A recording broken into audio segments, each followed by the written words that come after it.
Welcome back to the A Lot of Words podcast. With me, as always, is Pastor Matt Smith, Senior, preaching pastor at Barabbas Road Church here in San Diego, California. You can send your questions to alotofwordspodcast.com, and we will answer them, even if they are about adrenochrome and how there is a massive cabal. Are you going to ask some of the questions of child sex trafficking? I realized that we released the Aliens episode. Wait, before you get to questions, can I talk about comments for a second? Sure. I just want to address something. Yeah, address. This is for all my haters out there. I'm just kidding. No, I found it interesting because I'm normally used to thinking about preaching to our church, and YouTube comments or things like that are great. I think it's neat people comment. I don't really think it's a good idea for me to respond, but I found like when people comment, there's helpful type things, but when people want to have discussions, it's just amazing to me that the reach is going out further and the kinds of comments we're getting are different. And my real thought is like, I would love to see people engage. Like, we're not just a podcast that says, hey, here's our thing, and you can randomly say stuff. Like, someone, they can engage real stuff. So someone posted about hell and all this stuff that they could have gone on ChatGPT and seen the answers to. It's just so, like, I get the impulse, but we have all the sermons. We preach through every New Testament verse. We preach through Genesis, Exodus, Leviticus, Numbers, and we're starting Deuteronomy. And so if someone has a question or they want to like kind of get into what I'm saying about something, they're curious, they can go back and look up the sermon on our Barabbas Road website, Barabbas.com, or the app. And then everyone's always invited to come out to church and talk in person. I like that too. So I don't know, feel free to comment and all that. And I definitely am looking at your comments. I'm not going to respond to them, maybe verbally. And if you want to challenge me to a duel, here I am. No, I was kidding. That's, I guess, it. Because I don't really feel like, do you think I'm supposed to respond to comments on YouTube? I don't feel like that's a good idea. No, I don't need, I would never look at a comment on YouTube. I'm going to always look it up. I love it. It's kind of entertaining. Crazy. Especially their adrenochrome. Tell us this question. It's like, let's answer this question. Yeah, I didn't have it.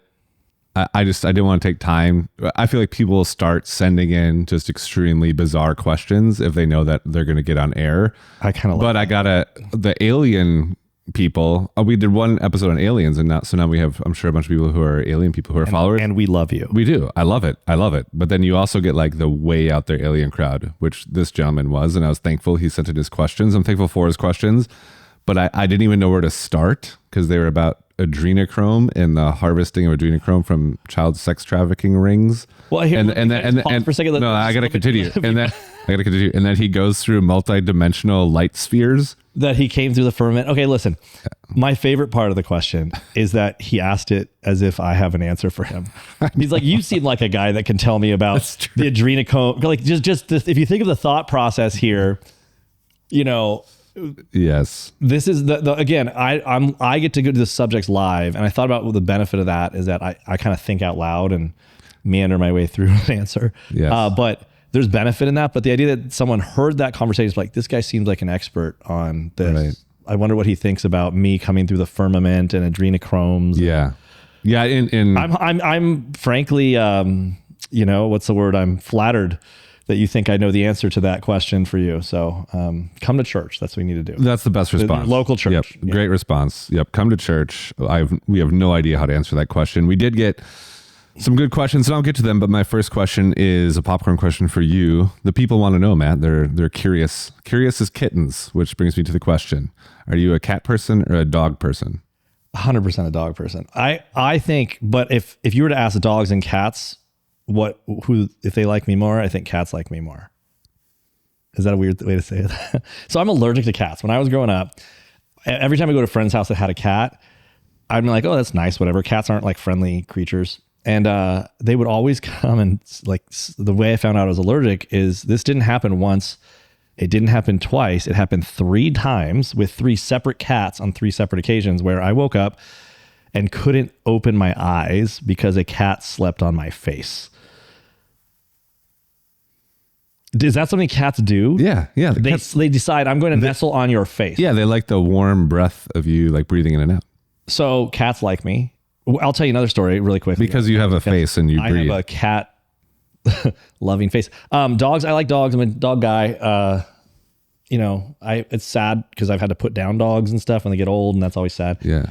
So I guess, but one time I went to this place and we were in the middle of the country, and they said, hey, we're going to go shooting. And they brought me some from California, and I'm like, not a hippie. I'm like, yeah, let's go shooting. I'm down too.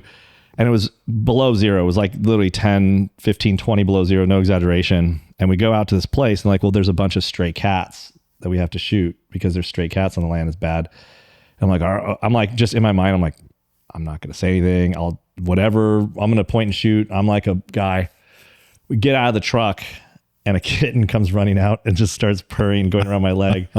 And they all just stopped. And they're like, well, that cat knew the guy from California. And I was just like, well, looks like we're not shooting cats today. So I guess we ended up shooting a washer and dryer or something. Yeah, there you go. Yeah. So dogs and cats together, I guess. Okay.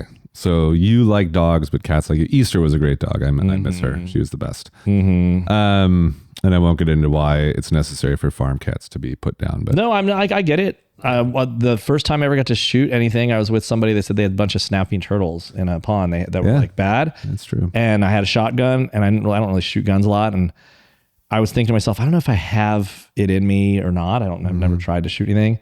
That first turtle that popped up, I just exploded it, and I just couldn't stop. I was shooting. I wanted to shoot everything all of a sudden. I was like, give me more things to shoot. I was like, man, there was no just shouting there was no hesitation. I was like, any turtle, I didn't care if like a dolphin came up, I was going to explode it. I was like, once I started going, I was like, it made me think about it. And then that same trip, we came back and I went to this place called Cabela's. Do you know what I'm talking about? Oh yeah. Yes. And they have hunting gear. And I was just fascinated because I'm not around hunting culture. And you know how they have the camouflage, right? Mm-hmm. And one of the camouflages was like red.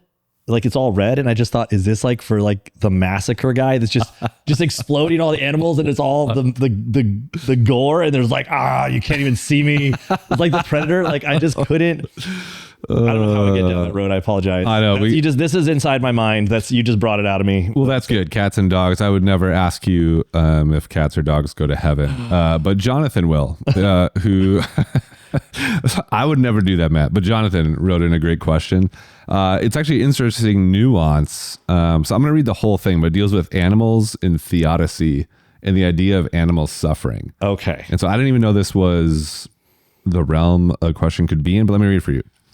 Theodicy and animal suffering. You've talked about one possible answer to suffering in the whole butterfly effect of man, resulting in ultimately man's good and God's glory. But people in the podcast world, such as Alex O'Connor, I don't know who that is, bring up their biggest gripes being with unnecessary animal suffering. People like Aquinas or Augustine may argue that animal deaths existed before the fall and thus not connected to the fall of man. C.S. Lewis, I believe, has his answer in The Problem of Pain.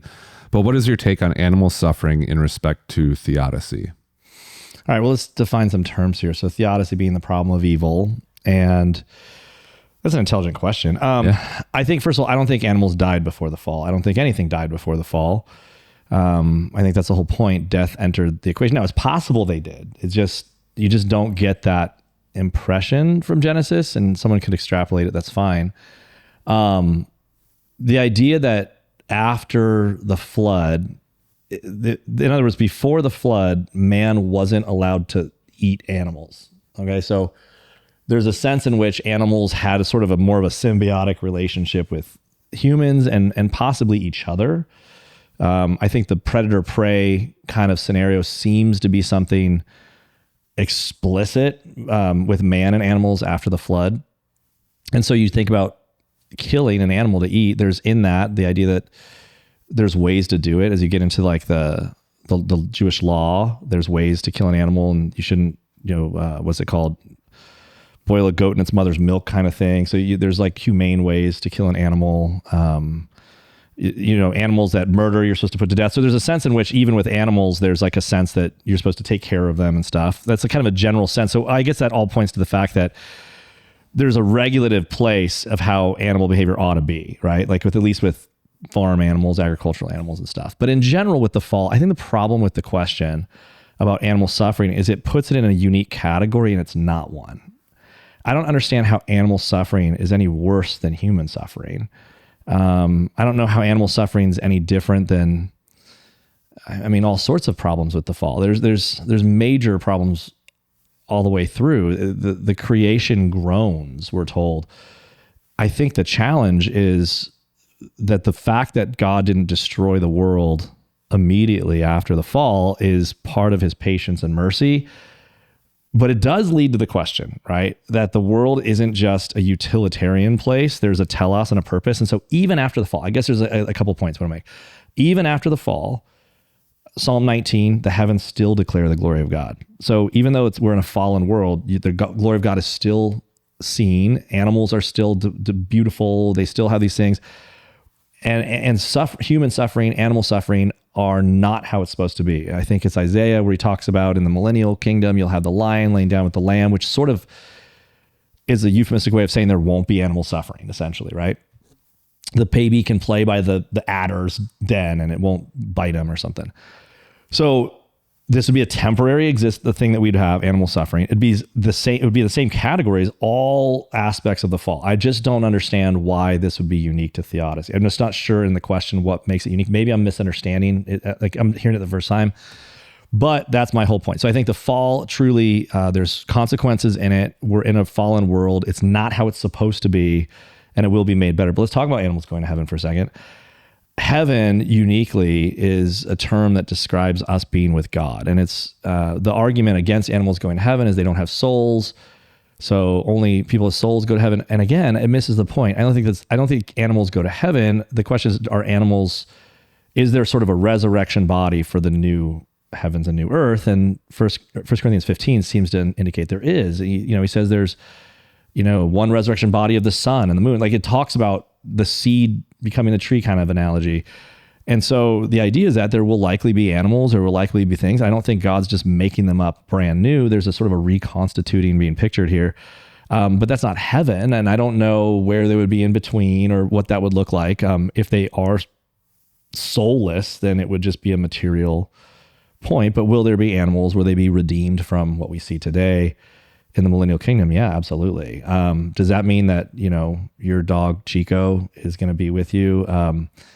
No, we don't understand a lot about heaven. But the idea that I think the bigger problem about dogs and cats going to heaven is that we've so personified our pets that, death does a couple things that scare us, that it should scare us. Death humiliates us as humans, because death reminds you that we're not too important to die, that the world goes on, that we are just dust. We are mere creatures. And when creatures die, we also feel we've made them innocent. We've given them we've anthropomorphized them and then taken away all their sin nature. So they all have the best motives, and then when they die, we're like, oh, this is an innocent one that dies. It's so challenging to us. I mean, John Wick, his puppy dying is like, everyone relates to it, but, so that's my whole point. I think we just struggle with that. I think that animals die. Will that particular animal be reconstituted? I don't know that we could say that, but I don't know that we could say the other way around either. I think the new heavens and new earth, you do have a resurrection sort of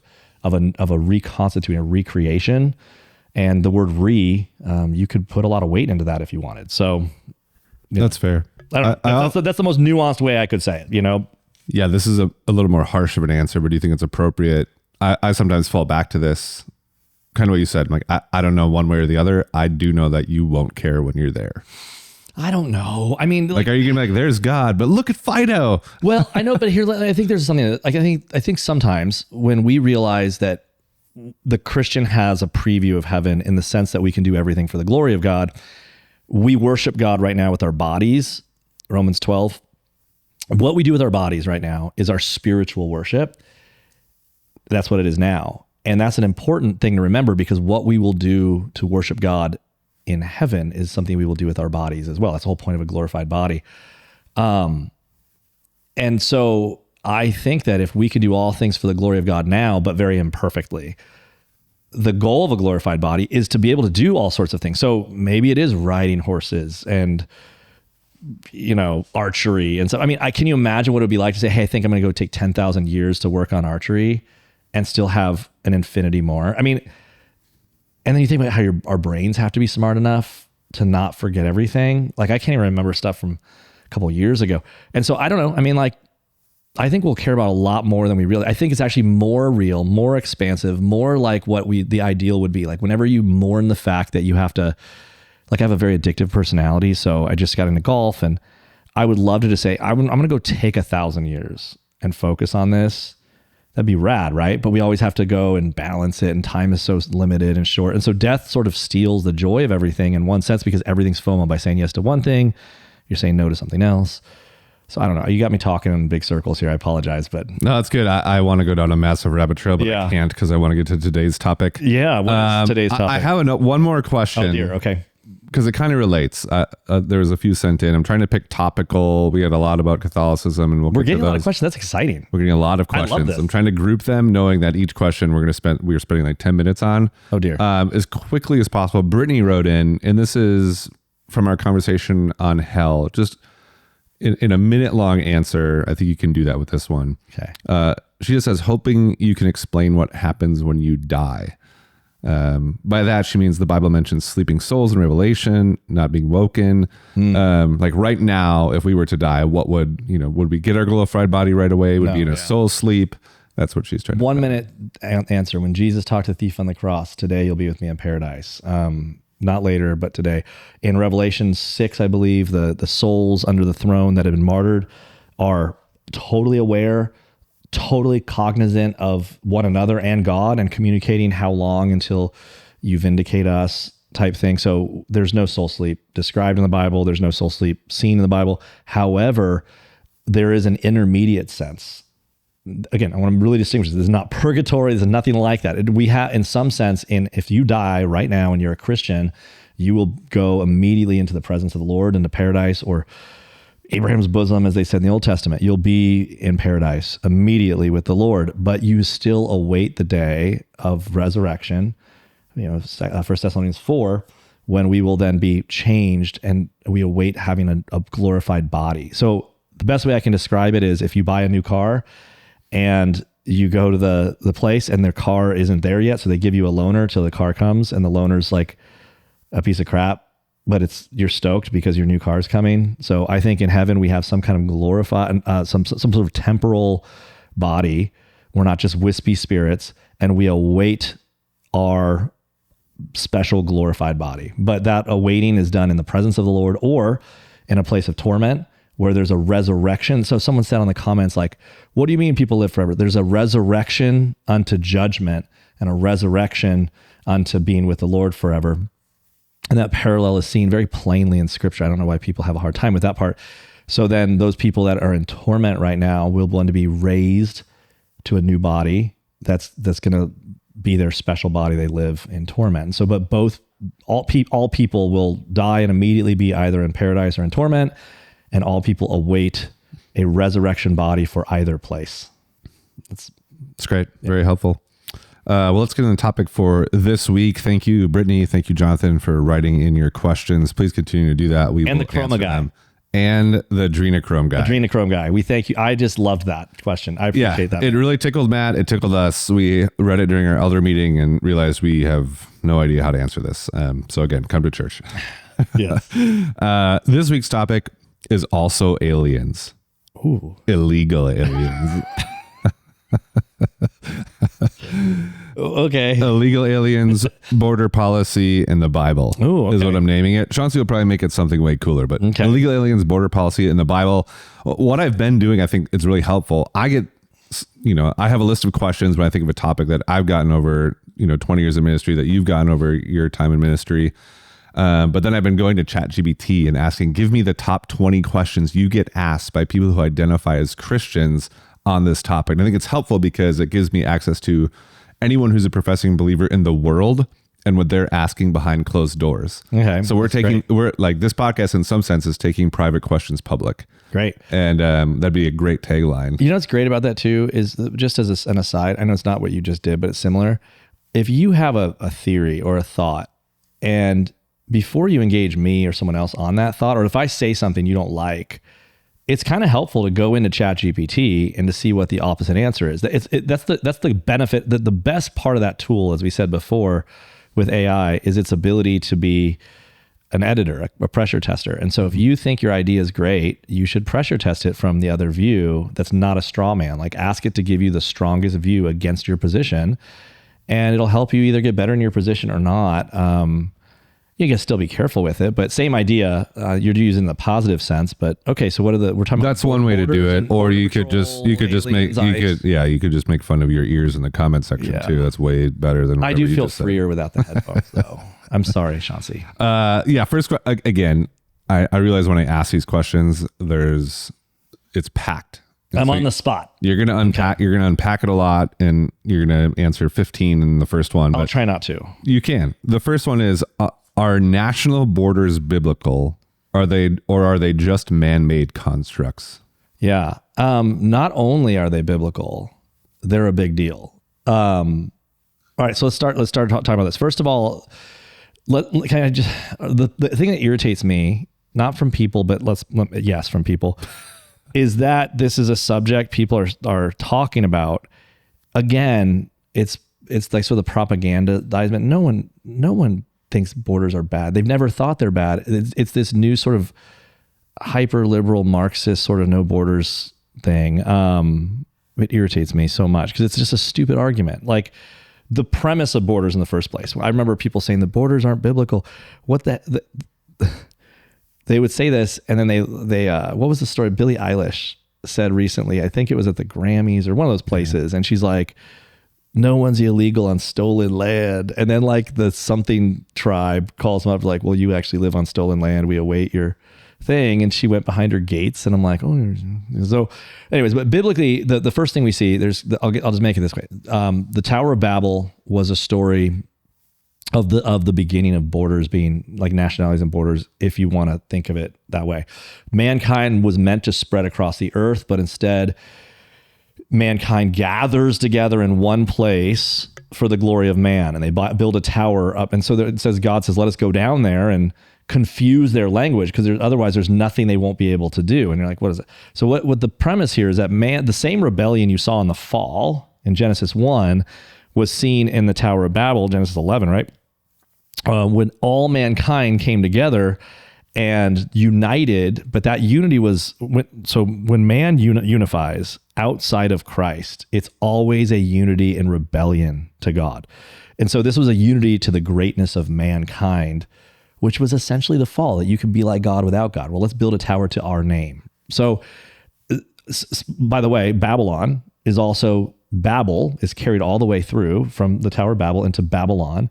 And so in Revelation, when it talks about the city of man and talks about it and describes it as Babylon, it's the same impulse. It's the same impulse to glorify man. And in that same impulse that it describes sort of the Antichrist who's uniting the world. And so again, it isn't anarchy that's going to be persecuting the believers at that time, but it will be a global system of government that's actually globalized. So again, it's basically a reconstitution of Babel. So anyway, so God's mercy upon man at Babel was to confuse their language, and in doing so, the sort of a scattering and a separating. Now, there's some conjecture you can make here. I love the idea that Pangea happened at this moment. Now, this is pure conjecture. I don't know this, but there is a couple things in my Genesis commentary that talks about this idea, where it talks about Peleg, and it says this was before the land was divided. Same period of time. But if you look on a map, the theory of Pangea is that the continents used to be one landmass, and that over eons they separated. Or in the biblical case, you had one landmass, you had mankind all speaking one language, and that God confused their language, essentially scatters man and separates the continents. I mean, that could have happened also. I mean, the same God who made a worldwide flood and the rest happening, this would have been after that. So anyways, Babel was separated, but here's the key. It was the reason for separating languages, to confuse the languages, was as a restraint upon our collective rebellion. In other words, when we all communicate the same language and we all communicate the same thing, that means we all communicate naturally. Our natural propensity is to be in rebellion against God, and you get us all together and speak the same, and we all unify in that sort of rebellion. And so the purpose of Babel was to separate us so we couldn't communicate in that global sense, as a restraint upon our collective rebellion. So in this case, the very first idea of culture, language, borders is as a restraint upon evil.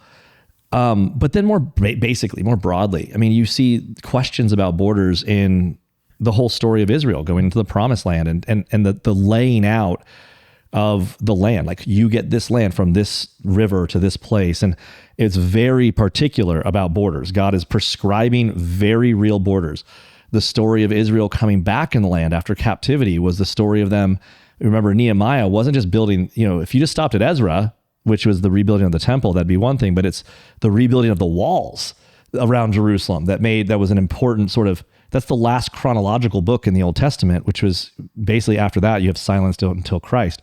So borders, walls, boundaries, and cultural and language are all distinct categories, but they're not just, when Christ comes back, he's going to be the universal king over everyone. Until then, our separate borders, lands, and our own sort of separate patriotism to our country, Paul says, pray for the peace of the land you're in and your rulers, is an important thing because it restrains evil, because it spreads out our influence, right? And then finally, one more answer. Jesus gives a couple parables. I'll give you one in particular. He has the wedding feast. And at the wedding feast, it talks about the guy that doesn't have the right wedding garment. He goes, how did you get in here? You weren't invited. And he says, cast him into outer darkness where there's weeping and gnashing of teeth.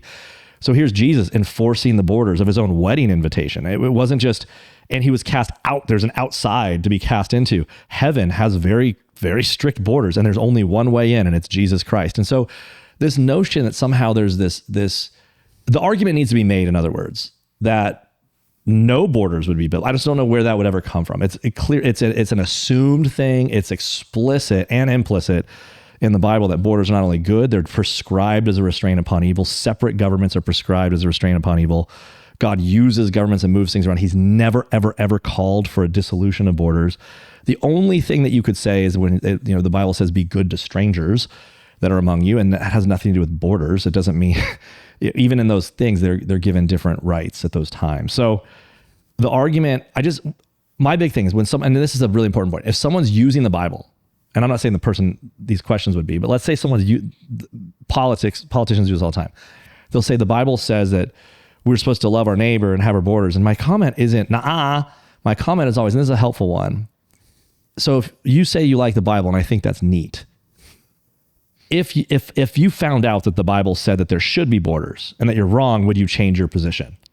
And it's a really helpful question because it's trying to really get at the fact that they don't really care. So if they say, yes, I will change my position, like, well, great.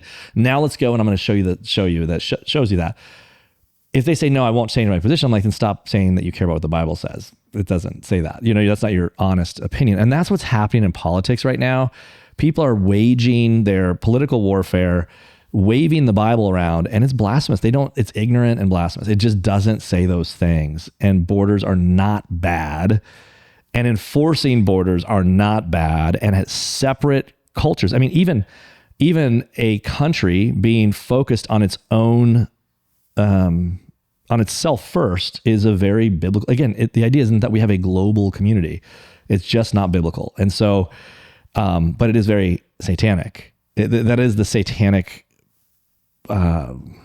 picture. This is the Antichrist sort of game of sort of a global deborder sort of unity with a, I mean, what was that one? Imagine there's no religion. Imagine there's no borders or whatever he says.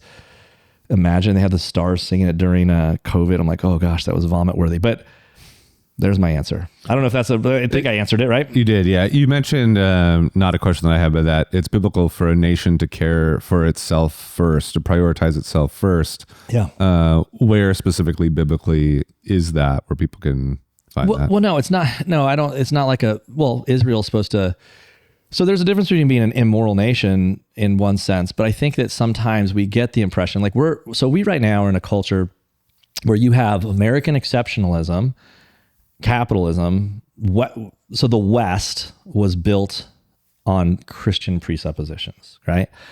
But you have another view, which is a grievance culture, a Marxist view, and it's not trying to build anything. It's trying to destroy everything and to rebuild it in this sort of Marxist utopia, which is literally satanic, right? Mm-hmm.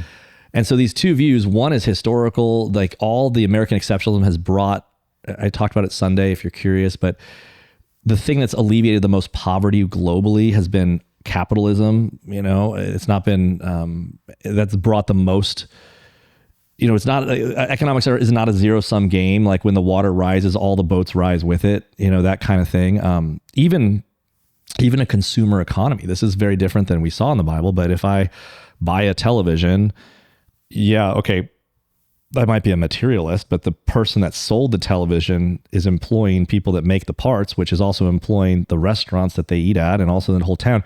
Like economies in our environment are, they benefit people globally. But anyways, back to the basic question, pray for the benefit of your own nation is the peace of your nation is great. You don't really see, I can't think of any prayers in the Bible for world peace. I can't think of any. Like I'm trying to think of one. I just can't think of one. That the Bible says there's not going to be world peace. There's going to be world perfection when Christ comes back to rule with a rod of iron. But until then, borders, lands, and your own country and being concerned for that matters. Nebuchadnezzar, God's used kings. He's used these folks, and you see invading forces. When God says to go invade forces, he's playing favorites, right? He's not saying, oh no, don't go in that land. That's stolen land. God's like, I declared it's yours. Take it. It's just the categories we're inserting into these things. There's an agenda behind them, and it's alien to the Bible. I guess it's my basic point. And so it's a truism that a country, like a ruler, their job is to take care of their people and the interests of their people. A ruler's job isn't to take care of the globe. And so, right now, the idea that American is not exceptional, that America has some blood debt to pay because they're guilty collectively, it's just a bunch of crap, excuse me. But it just irritates me that it sells. It only sells to, when people think the Bible says that, it just, like, you might be a good, nice person in so many ways, but you're ignorant. It's just an ignorant statement. It's just not precise at all. I don't know. Okay, well then here's some questions based on a lack of precision. I don't want to sound arrogant. I'm just giving you basic. I wasn't prepared for this, so it's not like I'm trying to. That was a great answer. Mean. I'll kind of lump some of these together, but yeah, how should a Christian interpret the Old Testament commands about caring for the foreigner? Is modern immigration compared to the sojourner in Israel, and does loving your neighbor mean that you need to support open borders? Yeah, so that question is so full of bad implications. So first of all, sorry, I'm trying not to laugh. You're just like, you're poking me. As I listen to our podcast, I laugh in the mic all the time, and it's bothering me. So I'm trying to like turn my head so you don't pick up on my laughter, because I just feel like every well, you ask that question, you're going to get me. Okay, exactly. Here's the problem. Anyway. We already have, just because. So here, the biggest problem I have is stop comparing illegal immigration with legal immigration. We already have legal immigration. People are allowed to come to this country legally, and they're blessed when they come to this country. It's amazing. The debate is not about legal immigration, at least not right now. The debate is about illegal immigration. And that's the difference. So the point is, are we allowed to enforce our own borders? Yes, 100%. A nation sovereignly should enforce its borders. The idea that we shouldn't is honestly, it's a sort of cultural jihad. I don't want to get down that road, but we should be able to enforce our borders. And in so doing, we're allowed to allow foreigners to come into our borders. And when they do come into our borders, we ought to take care of them. Now, what does taking care of them look like? The same nation that you talk about that says these things, the Apostle Paul says, if you don't work, you shouldn't eat.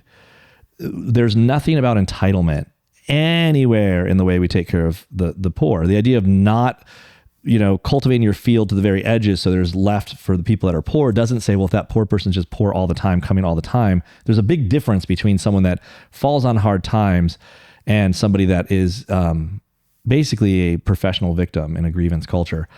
But secondly, again, immigration, if someone wants to have this conversation in good faith, they need to distinguish between immigration and illegal immigration. It is a basic statement that illegal immigration is of a different quality. It's an illegal event. It's illegal for them to come in. Anyone we want to come in. In fact, this is so stupid. You'll love this. In dumb Minnesota,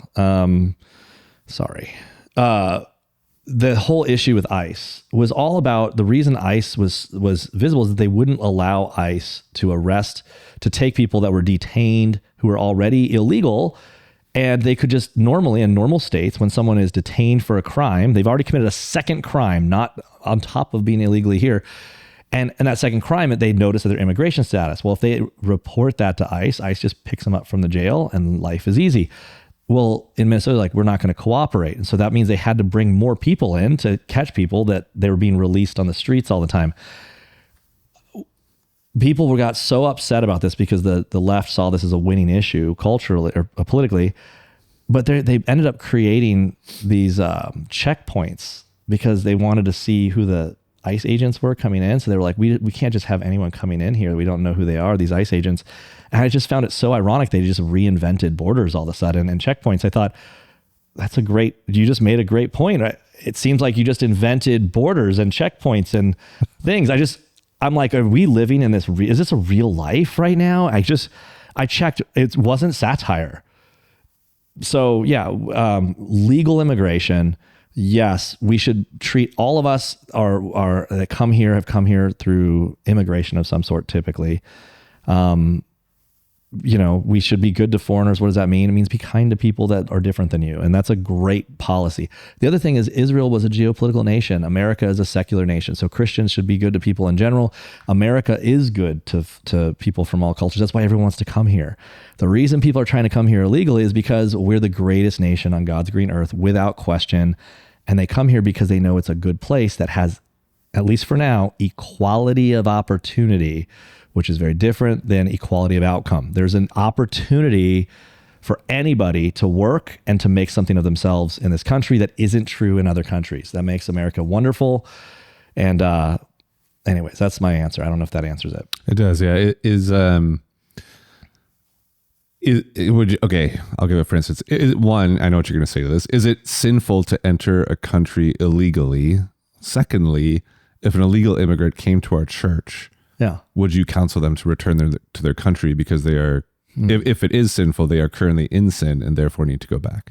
Yeah, I think there's a difference between something that's like immoral and something that's illegal. I think that's fair. I don't think it's fair to say. Yes, we should follow the laws. Romans 13, we want to follow the laws of our country. So that would be wrong, right?